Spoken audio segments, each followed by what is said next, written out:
জনাইছো এই মুহূৰ্তত এক ব্ৰেকিং নিউজ। বাংলাদেশ চৰকাৰৰ বিৰুদ্ধে মৰিগাঁও জিলা আমচুৰ তীব্ৰ প্ৰতিবাদ। বাংলাদেশৰ মুখ্য উপদেষ্টা মহম্মদ ইউনুছৰ পুতলিকা দাহ। বাংলাদেশত সংখ্যালঘুসকলৰ ওপৰত চলা অমানৱীয় অত্যাচাৰ হত্যাৰ বিৰুদ্ধে সদৌ অসম সংখ্যালঘু ছাত্ৰ ইউনিয়ন চমুকৈ আমচুৰ মৰিগাঁও জিলা সমিতিয়ে লাখৰিঘাট বজাৰৰ মাজমজিয়াত তীব্ৰ প্ৰতিবাদী কাৰ্যসূচী ৰূপায়ণ কৰে। প্ৰতিবাদী আমচুৰ কৰ্মীসকলে বাংলাদেশ অন্তৰ্বৰ্তীকালীন চৰকাৰৰ মুখ্য উপদেষ্টা মহম্মদ ইউনুছৰ পুতলিকা দাহ কৰে। প্ৰতিবাদীকাৰীসকলে বাংলাদেশ চৰকাৰ গোবেক মহম্মদ ইউনুছ হাই মানৱ অধিকাৰ আয়োগ সজাগ হওক, বাংলাদেশৰ বিৰুদ্ধে ভাৰত চৰকাৰে ব্যৱস্থা গ্ৰহণ কৰক আদি বিভিন্ন শ্লোগানেৰে পৰিৱেশ উত্তাল কৰি তোলে। লাখৰিঘাটৰ পৰা Abdur Rafiq Ansari report, news 16 north east.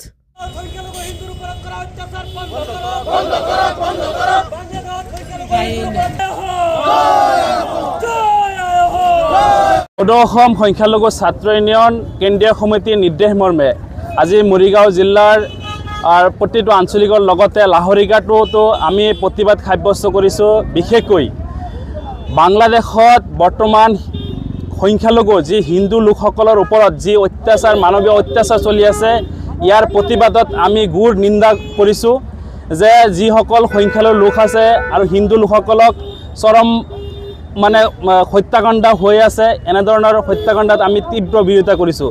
লগতে যে আমি দেখা পাইছোঁ যে বাংলাদেশৰ কিছু দল সংগঠন ৰাজনৈতিক নেতাবোৰে ভাৰতবৰ্ষৰ ওপৰত এটা উচ্চতনীৰ মন্তব্য দিয়া আমি দৃষ্টিগোচৰ হৈছে।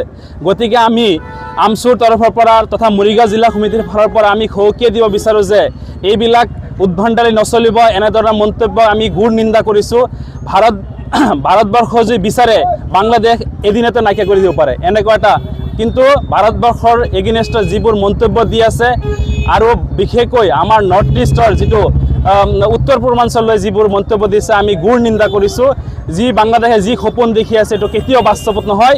গতিকে আমি ভাৰতবৰ্ষৰ চৰকাৰক আমি আহ্বান জনাইছোঁ যে কূটনৈতিকভাৱে তথা ৰাষ্ট্ৰসংঘৰ জৰিয়তে যিমান পাৰে বাংলাদেশৰ চৰকাৰৰ ওপৰত কঠোৰ দৃষ্টি নিক্ষেপণ কৰিব লাগে আৰু হস্তক্ষেপণ কৰিব লাগে। আৰু বৰ্তমান যিজন উপদেষ্টা মুখ্য উপদেষ্টা তেখেতৰ মহম্মদ ইউনুছ, তেখেতৰ যি ভূমিকা দেখা পাইছোঁ এটা ৰহস্যজনক ভূমিকা।